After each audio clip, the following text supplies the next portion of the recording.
Hello, here's our video with Brandy, the Rocky Mountain horse who has been in training for 3 months. Her previous experience was really limited, so we're going forth to show you what she can do and how to approach certain things that might come up on the trail or riding in general.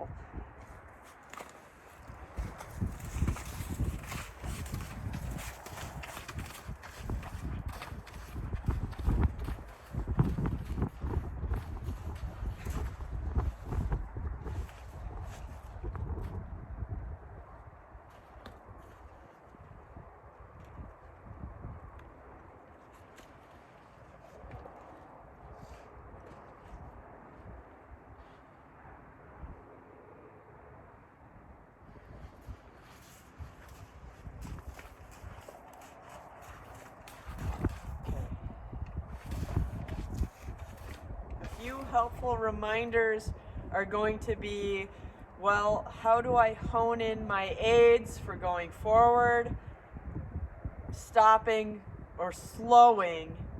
And it's going to start from your seat. So first things first, our 4 aids are going to be seat first, then legs, voice, and hands, always supporting, but never physically moving the horse. Our hands never pull. It's going to be one of our rules of horsemanship, is our hands never pull, and we guide with these reins instead of pulling the horse around. So first things first, what are we moving, and how do your sensory organs really determine where the horse is when you're on top? So we have the horse's head and neck. We want to bend and flex these. We have the shoulder. We want to move that. We have the hind quarter. We want to move that. And then the rib cage underneath us. We want that organ to bend. So first and foremost, we can't get anywhere with bending the horse or moving its body parts if we don't have flexion in the head and neck. So I'm going to not reel the horse in, but ask and release. Ask and release. If you can see what my hand is doing, it's okay if her feet move, but I'm going to ask and release. Ask and release. Ask and release. My hand comes up and my other hand comes down to slide down the rein and have that horse give to pressure. I'm just going to ask with an ounce and then release. So I can keep asking, not drape the reins, don't drop them all, because she's not going to hold it. But I want that full flexion, tells me that the horse is relaxed. Next, it's about moving the hindquarters. If I bring my leg back at position 2, this is position 1 for our leg aids, this is position 2, that's going to help guide the horse, the haunch over, number 2, back here. So I'm going to ask with my leg, have my rein ready for a bend, and I might need to help the horse out with a voice. There we go. Ask 1 step, and look at my aids come off. I rewarded 2 steps.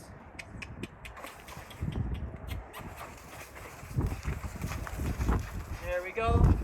I had a few steps right away. Aids come off. I learn where the horse's haunches are moving. I can feel it underneath my seat, and I help it move. I open my aids up to the inside. My inside hip drops back. My outside hip comes forward as my inside leg comes back at 2, and the haunch comes through and moves to the side. I try not to over ask the horse. I might never need to ask the horse to move more than 4 steps, but I ask for a few steps, release. Ask for a few steps, release. And it really should help get to feel where the haunches are. So I don't just ask one side. I'm not going to show both sides here, but I want to make sure that if I ask on the right side or on the left side, I move and I work the other side as well. I always work both sides of the horse. Makes it balanced, makes their movements balanced. If you notice that they're tight on the left, you work that side twice as much as opposed to the other side that isn't as tight. So after I get the head and neck flexion, I move the haunches. I can move toward bending the rib cage and moving the shoulder. First things first, I might ask for a circle. So I'm gonna get the horse moving forward, and I'm going to ask for the shoulder to move over on that circle. So I'm gonna move both legs on, ask for the horse to ride on a circle, a small circle you can see here. I'm going to have my hands in a triangle formation. If I have my two hands nice and wide, they are the two base corners of the triangle, and the horse's nose is the apex of the triangle. So I'm going to bring in my inside rein, release, bend the nose, release, bend the nose, release. So I'm riding this circle not only with my forwardness in my body, in my seat, I'm riding the horse forward with bilateral hips, which means I'm moving my left hip and my right hip with the horse's locomotion. So riding, riding, riding. My legs also curve around the horse. My legs help facilitate forward movement on the circle. My inside leg is at 1, just touching the tips of the horse's hair. My outside leg is at 2, just touching the horse's hair. So I might need to shorten up on my inside rein to really get the horse to bend throughout this movement. But you can see that I am bending that rib cage effectively, keeping my leg here, having the horse bend underneath me like a banana. I'm keeping the haunch in here, and on the inside here, I'm keeping the shoulders up. If I need to, I might apply a little bit more inside or outside leg, depending on how clean and smooth this circle is. So that is basically working that circle. Now I am going to move from moving it forward into that circle to moving into that shoulder, moving only, and the haunches slowing down, which is my first aid is going to be slow my seat movements down. Then I'm going to guide that shoulder over. To move the shoulder over, I'm going to need 2 aids. One neck rein applies to the side of the neck. It literally moves this inside leg over. Second rein aid, I move the inside rein open. I really open the door with the inside aids. I could use my leg and my hand, open the door, and that horse should bring that inside leg open and move that inside leg open with the outside leg crossing over. Inside leg, outside leg, inside leg, outside leg. You have to feel the movement as they are moving their own feet and timing your aids. So let's watch.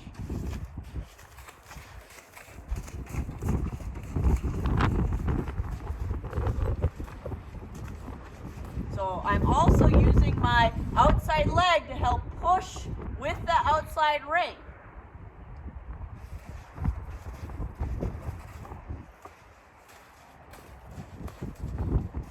You can see that when I slow my seat aids down and get really straight, it slows the horse. So I'm able to move and isolate this shoulder and move it over. Outside leg, outside rein, inside hand, and inside leg open. Those are the aids for the shoulder. Outside leg is at 1, not 2. We're not talking to the haunches, we're talking to the shoulder. So we bring it in at position 1 with our leg. Okay, so we have gone through all of the basic movements, head and neck, to limber and gymnasticize our horse. We want the head and neck, shoulders, rib cage, and haunches. So when we are moving a horse forward, we have all of these body parts in check. Our horse theoretically is going to have the most confidence in us if we know where all of the body parts are. So when we want to ask our horse to go, we also need to have our body parts in check. So when I roll my hips back, I'm going to round my back. I'm going to tilt my pockets of my pants into the cantle of the saddle. So I'm going to round my back into the cantle and wrap both legs around, take a deep breath, and my horse departs. That's going to be our go forward cue for anything. Whether it be the circle or the gait, we start to rock our pockets back and energize the horse by pushing forward. We push forward from the pockets up to the saddle horn. So the movement is I'm rocking up to the saddle horn. If I had a big Western belt buckle that you can see right now, I'm riding that belt buckle up to the saddle horn. I'm riding it from my pockets up to the saddle horn. So these are quick little movements as a left, right, inside, outside, inside, outside, inside, outside, inside, outside, inside, outside, inside, outside, rocking from my inside hip to my outside hip. So that's going to help build energy from my seat. And again, my legs are on the tips of her fur to help move her forward.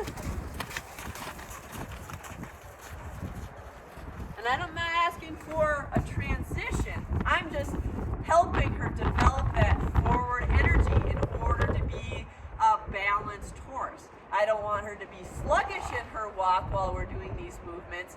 I can allow her to be sluggish if I want to, but when I do these movements, I do have to ask for some amount of proper forward energy. They need to be forward to process gait. They need to be forward in order to do a balanced transition into moving the shoulder over or backing. They need to be properly forward. A back is a forward movement. So let's just say we're now going forward. I'm going to straighten my aids, straighten my body parts up here, straighten and remove my legs from the horse. I'm going to be less round with my legs. I'm going to straighten them. My heels are as if they are going straight down to the ground, and my upper body in the back of my head is going to go straight up to the sky from the back of my head. So that is our stop aid. Now let's reverse. Let's turn that stop aid into a back aid. But more effectively, if a backing is forward, now that might sound weird to you. A back is forward. I need the back to be collected. In order to for a back to move effectively, I first need to move forward, ask for a stop, and then right away, after my release, back the horse.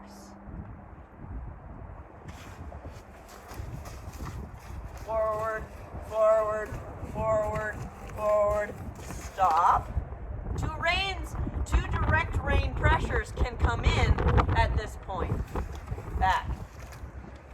And what my seat is doing is that I'm tilting the top of my hip bones toward the saddle horn and the bottom of my hip bones to the back of the horse.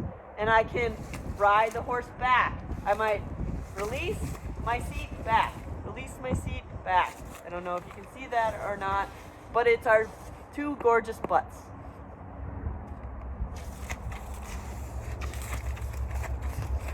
So that's all in the tilt of my pelvis. The pelvis gives direction to the horse. The seat aids are so important because it gives left and right direction. I can open up my aids here and the horse will move this direction. I can open up my knee, open up my hip this way, and the horse can move this direction. Hip offers direction, it offers forward and backward. It's very important for the first cue you give your horse. Okay, now that we've talked a little bit about how the hip moves the horse forward, how the horse moves backwards, I'm going to go into gait transitions. And this might feel a little awkward because first at the walk, you have to get their rhythm. And I'm going to use this whole area behind me. You might not see me on screen, but you will see me moving forward and watch to see if I am moving my body, my lower body, very subtle. but I'm moving very quickly left and right, and I will build that energy up to the gate. So if I start by rolling my seat bones back into the cantle, I start the walk. Now I'm going to start moving forward.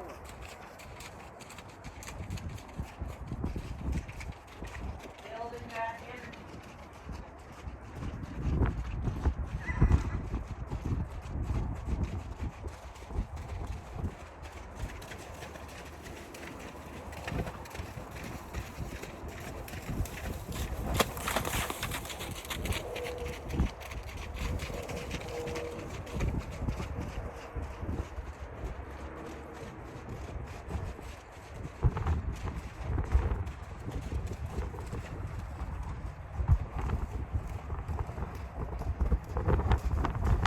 Alright, so you might have seen a little bit of what it means for this horse to gait on the rail behind me.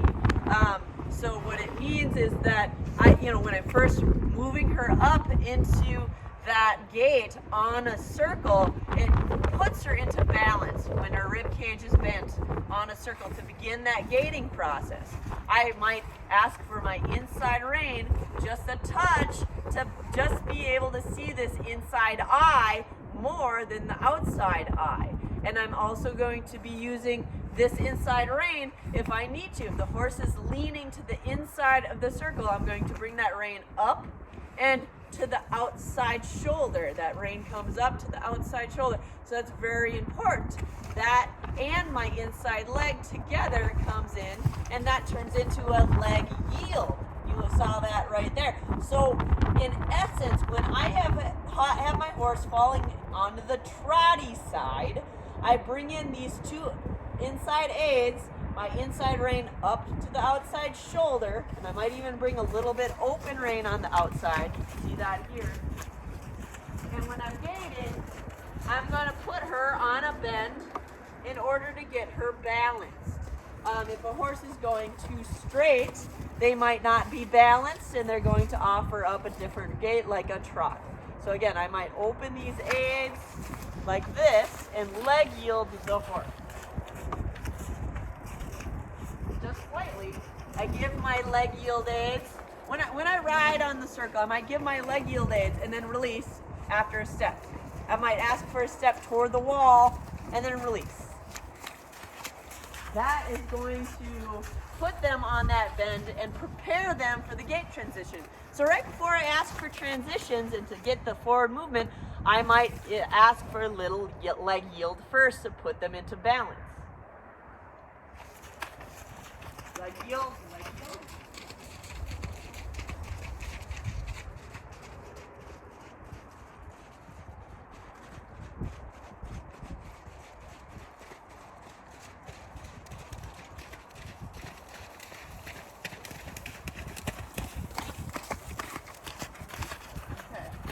This arena is not ideal.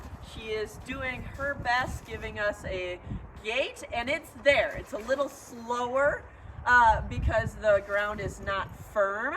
She is gaiting, but it is not her full speed gait. It is still very workable though. It's still very easy to manage and easy to ride. It's just not the fastest gait there is. It's a nice slow gait. This is a perfectly acceptable gait. It's still 4 beats. It's still in that category of certifiable. But again, if this horse should, let's say, shy away from the gates here or shy away from an object, and I want to mimic those things, it's all about putting this horse back into balance because I'd mentioned that there is, if this horse is allowed to get her body in a different shape, it might be because of a spooky object or something like that. Right now, there's a stool over here she decided to put her body out of balance of. But if you notice very, very closely, when I'm riding this horse, I really want to be loud with my leg in order to get her to get out of this reactive brain.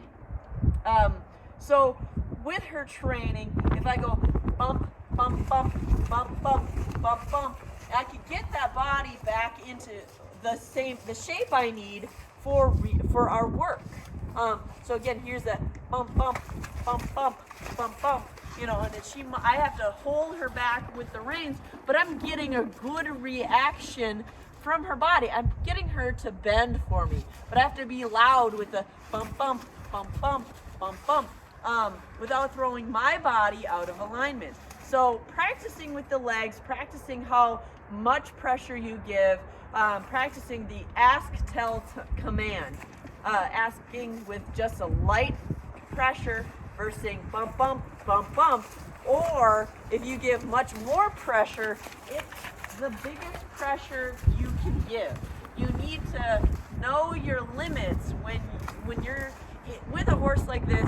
She might become fearful if you give her the biggest pressure that you can physically give, but at least this horse will know that you're capable of riding her like a boss mare, and that's what I think she really needs. So practicing bump, bump, bump, bump, and getting her to move off of your leg is a great place to start with building some of those pressure release scenarios, being the boss mare, being able to move her body in any scenario you come across on the trail. So I've covered moving her body parts, bringing her up to gait, and I haven't talked about bringing her up to canter, but I can start there. And those canter aids are going to be pretty basic. Let's say these aids are my outside aids closer to the panels. I need to first give her an aid with my leg at number 2. That's going to initiate this haunch to move over and initiate the right lead. The lead is going to be our left lead, but it's going to be the correct lead for our circle going counterclockwise. So after I bring my leg in, I feel those haunches moving over. I'm going to bring in my gas pedal. This is the gas pedal, so I have 2 legs on come in at some point. After I get her body in the right place, 2 legs on, and then I kiss and depart. I'm going to try to do that now on camera.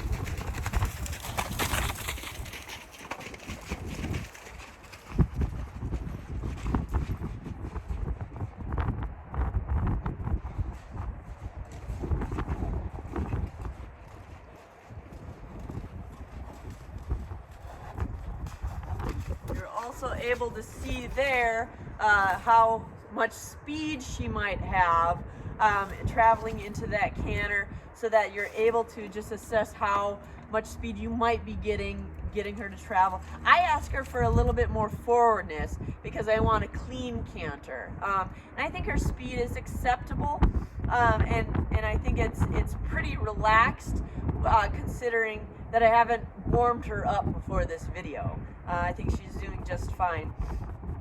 But these are some of the things from start to finish that are great to practice on a day-to-day basis, getting to know this horse again, and then to also consider warming the horse up with just the basic commands in the very beginning before going out on trail. If you can, do this whole video before you take a horse out on a trail ride so that you know that they are with you. If their mind is not with you, the only way to get their mind is through their feet.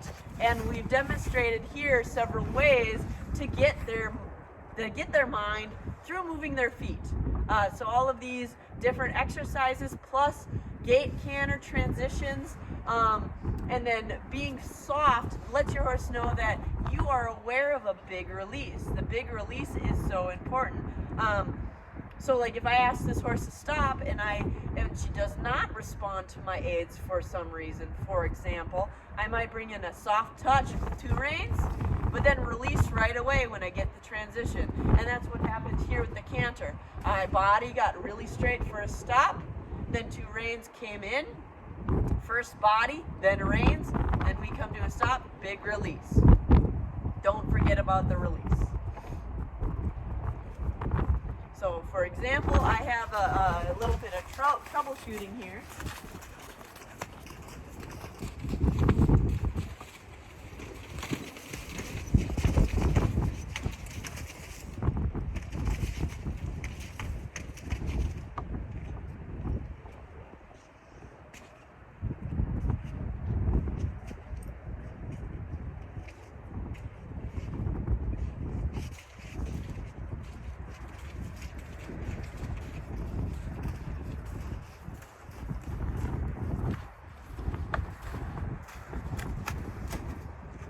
Okay, so with a horse like this, she's always trying to find ways not to be next to a scary object. And if I were on top of this horse, you know, I would be using my outside aids to work with this object. But for example, I know she's trying to move those haunches.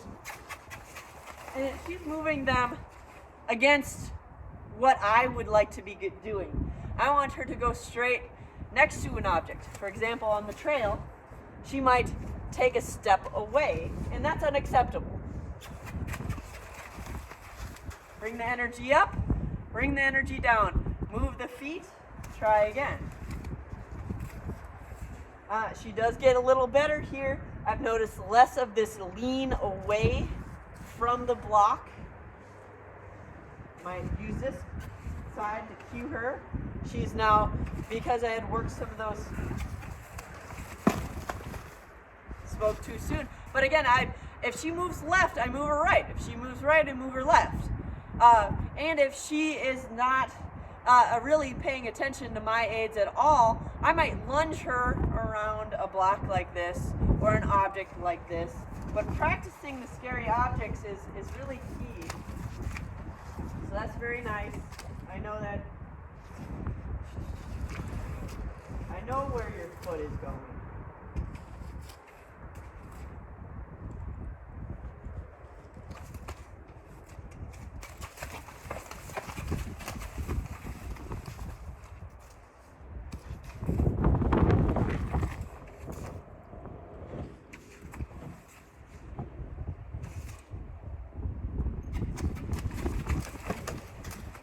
I'm a perfectionist and I don't settle for the too far of a distance, but if I think she's screwing with me,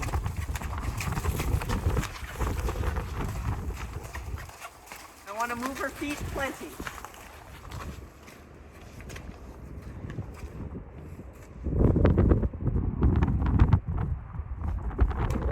Move her feet around that block, and now I gotta let her know that I know where her feet are going, just like being under saddle. So I'm not gonna, I have gotten her really close to this block right now, and I think just about anyone can get up. Now this is just an example on the ground. Mounting block. Well, I know she's not scared of it, and that's 99% of this horse. I know you're not scared of it, you're making excuses to be scared of it. So my whole thing is, I'm going to move your feet, bring some confidence to you that I'm the leader, and then try again.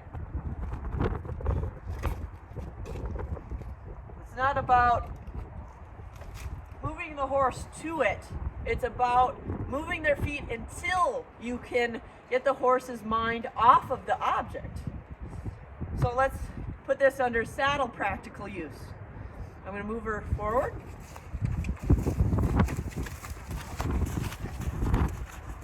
Say this horse started to side away from this block. Unacceptable. This body part over here. See, look at, I'm gonna bump, bump, bump, bump. It's not about getting her up to the object. It's about moving her over when she starts to side pass away on her own. It's not, so let's just say she's doing one of these, side passing away from an object. I have to get in, loud, loud, loud, loud, leg it, loud, loud, leg it, loud, loud, leg it. And you have to get that horse, no matter what it takes, over. Because she is riding against your aids. A horse should ride in between your reins and your legs And when she decides to move to the side and get distracted by an object, then it's our job as a rider to do what it takes to put that horse back into balance between our reins and our hands. It's not about pushing her and beating her till she sniffs this object. It's about moving her over so that she's now confident that we can ride past an object like this without side passing.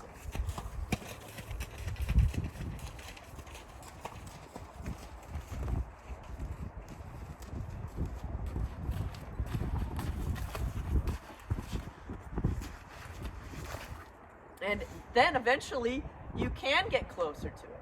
And eventually she'll have more acceptance and listen more and more to the aid.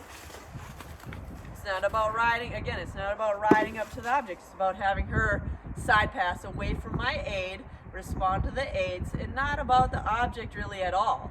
And when you're riding this horse, it's never about what she's afraid of. It's about you riding her through and picking a technique to use. It's ignore the stimulus, ride the horse.